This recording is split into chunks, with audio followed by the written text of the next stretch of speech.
The previous episode detailed how John used violent methods to force Michael to reveal the traitor. Michael, determined to save his brother, resolved to endure everything and refused to let anything happen. Furious, John ordered Michael's legs to be cut off. Fortunately, the police arrived just in time to discover the situation and immediately took Michael to the medical ward. Chief Bellick blamed John, fearing that they had conspired to harm Michael and worried that Michael might expose both of them. In the medical ward, Michael endured the pain, shedding tears. Sarah, seeing this, felt a bit of compassion. As she tended to Michael's wounds, she asked what had happened, but Michael, even in the face of death, refused to speak, telling Sarah not to ask anymore because he didn't want to lie. After treating his wounds, Sarah went outside to talk to Bellick, hoping the prison would investigate the incident. Bellick lied, claiming it was just an accident. As a doctor, Sarah knew from the state of Michael's injuries that this wasn't true, but without evidence there was nothing she could do. When Lincoln learned how John had treated Michael, he was enraged and wanted to kill John.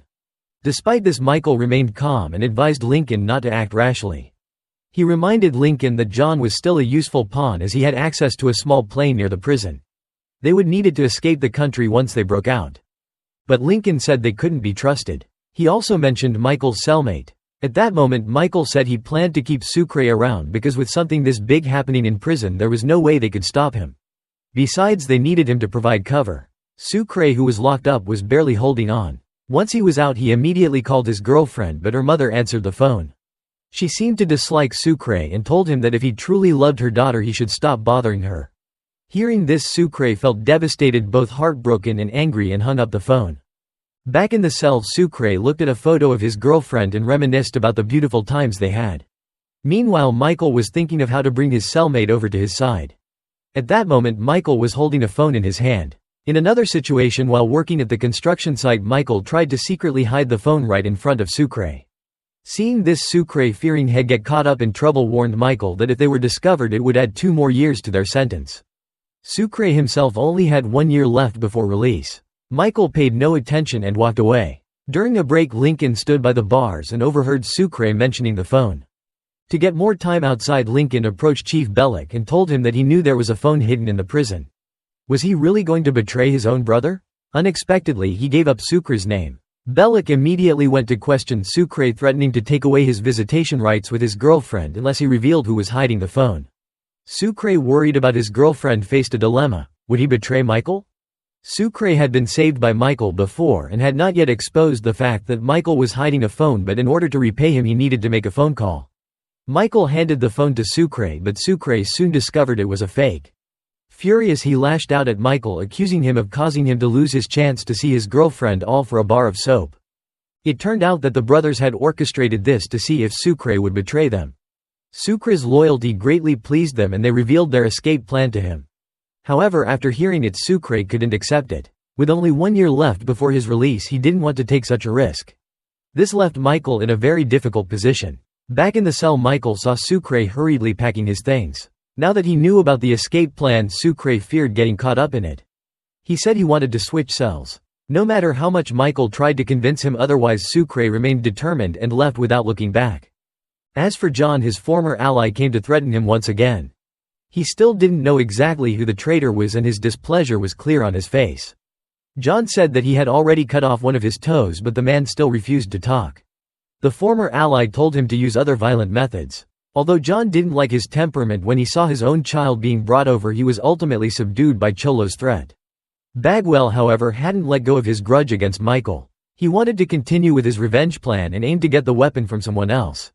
Seeing such a sharp object, if it were to cut into Michael, it would truly be a situation where he could neither live nor die.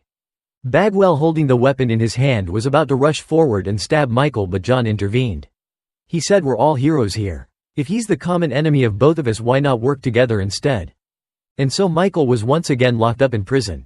At that moment, Bagwell, with his twisted smile and manipulative demeanor, looked like a true psychopath. He attempted to make a move, but John struck him in the face, stopping him and restraining his men. Michael hadn't anticipated this turn of events.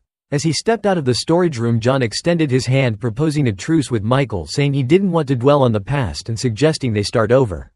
This sudden change took Michael by surprise. Unable to hold back, Michael voiced his demand to John. Once they escaped, they would need a plane.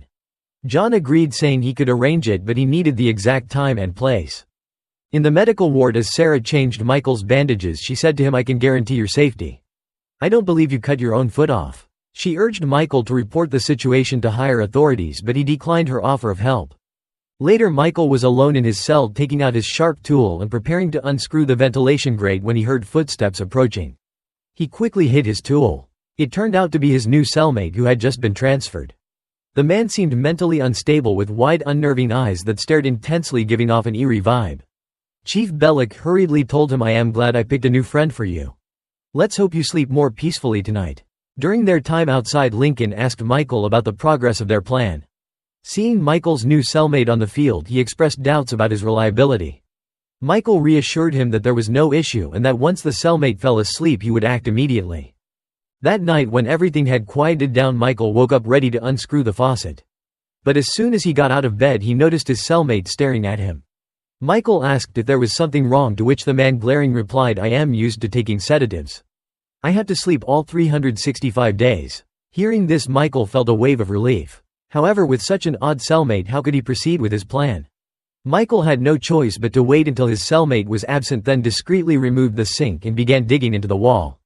But after only a few minutes, the strange cellmate returned, forcing Michael to stop and hurriedly restore the sink to its original position. Michael splashed water on his face, acting nonchalant, and casually asked, "Have you ever thought about escaping?" The cellmate responded that he liked the place as it provided free meals and accommodation. "Even if I managed to escape, I'd either starve to death or end up in a mental hospital." He then turned the question back to Michael, "Why are you asking?" Michael deflected, saying, "Someone mentioned it to me yesterday and I didn't know how to respond." The peculiar cellmate quickly reported this to the guards. He was sharp-eyed, suddenly fixating on Michael's tattoos, remarking that they resembled a map or location. Michael quickly dismissed it, saying it's just a regular tattoo, and hastily put his shirt back on. Luckily, at that moment, a guard came by to remind the cellmate to take his medicine. After swallowing his pills, the cellmate stuck out his tongue for the doctor to check. Once the doctor left, the cellmate rushed to the sink to throw up the pills, commenting that the medication would make him dumb. It seemed this strange cellmate was still curious about seeing Michael's tattoos again. At the stadium, he called out to Sucre, but Sucre coldly ignored him and walked off. Meanwhile, his strange cellmate wasn't letting him go easily. Those frightening eyes of his kept staring intently at Michael.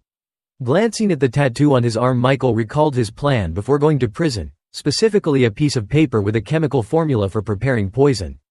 Just then, John approached, angry about how slowly Michael's plan was progressing, and said, "We're all in this together." Michael explained, pointing to his distant cellmate, that guy doesn't need sleep for 365 days. "I can't dig the tunnel." John, however, retorted, "Stop giving me excuses or I'll kill you," which only added to the pressure Michael was feeling. Later, Michael went to the warden's office to report that the Tush Mayan work was progressing smoothly. The warden expressed his gratitude, unsure of how to reward Michael. Seizing the opportunity, Michael requested that his strange cellmate be moved to another room. However, the warden replied that inmate transfers were Bellick's responsibility. Michael mentioned that the warden had specifically chosen the new cellmate for him. The warden added, "Unless you can prove that your cellmate is violent, there's nothing I can do to help." Meanwhile, Sucre's girlfriend seemed to have forgotten him, as she hadn't responded to his messages. Later, when Michael went into the bathroom, the strange cellmate appeared again, commenting that Michael's tattoo looked like a specific place. The warden, wanting to thank Michael, sought out Bellick to ask for his help in moving Michael to a different cell. But Bellick, knowing the warden favored Michael, bluntly said, "Inmate arrangements are my job. If the warden wants to interfere, then maybe it's time someone else did this job." Facing Bellick's tone, the warden could only say that after his retirement he planned to recommend Bellick for his position. He also subtly hinted that Bellick should make decisions he would regret later. At that moment, Bellick pretended to act like a leader, but inside he was overjoyed. The scene then shifted to Sucre, who finally had a visitor. He thought it would be his girlfriend, but to his surprise it was his brother. Sucre looked around hoping for a surprise, only to hear his brother say cruelly, "She's not coming to visit you because now she's with me." To make it worse, his brother mocked him, saying Sucre would forever be a prisoner, and emphasized, "You'll be a criminal for life." This betrayal from his own brother left Sucre deeply heartbroken. Back to Michael's side, he was in the prison's material supply room. Following vague hints, he finally found what he was looking for. Based on the pile of formulas, it seemed to be a corrosive chemical. After quickly hiding it, the annoying guard Captain Bellick walked in. Michael raised his arms for a search, and when Bellick couldn't find anything, he stomped on Michael's wound. Bellick warned him not to report anything to the warden. Despite the intense pain, Michael didn't dare to cry out. To save his brother, he had to endure the suffering. After returning to his cell, Michael quickly squeezed all the toothpaste out and hid the empty tube in his pocket. The strange cellmate was very eager to know the secret behind Michael's tattoos. Meanwhile, Sucre, still furious, went to the phone booth. This time he finally got through to his girlfriend and immediately asked what's really going on. His girlfriend confessed that she couldn't wait for him any longer. Then his brother showed up again and she quickly hung up the phone. At that moment, Sucre realized that if he didn't do something soon, he might never see his girlfriend again. That night in the cell, Sucre looked at a picture of his girlfriend while Michael's strange cellmate took the opportunity while Michael was asleep to secretly cut his shirt. When Michael woke up startled, the cellmate commented, "Your tattoo is a maze map. Why would you get a maze tattooed on your body?" The next day during outdoor time, Michael found John and told him, "I need some herbicide."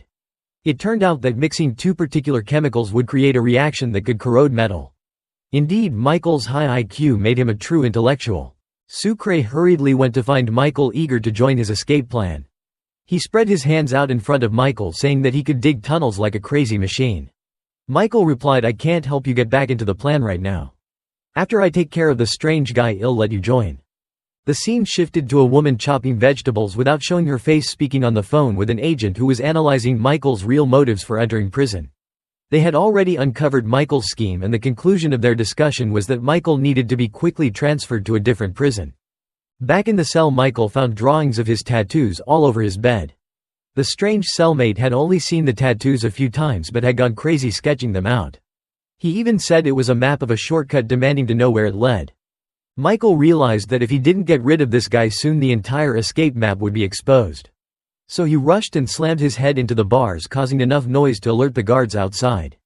The prison guard quickly took away the strange and unlucky cellmate. The next day, Sucre triumphantly returned, reuniting with Michael. As soon as he got back, Sucre asked, "When do we start?"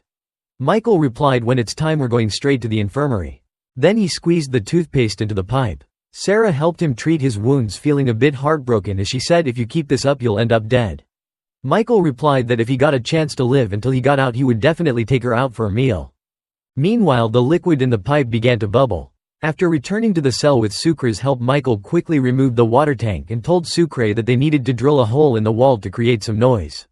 So Sucre raised his voice and started singing, which echoed throughout the prison, causing other inmates to stir as well. Taking advantage of the commotion, Michael used his strength to break through the wall behind the water tank. He managed to crawl halfway out and saw a tunnel connecting numerous rooms. He knew that if he followed this path, he could reach the infirmary, the area with the weakest security. The scene shifted to an FBI agent holding a stack of documents, learning from the conversation that this was a transfer request. Tomorrow Michael would be moved. The two men exchanged smiles.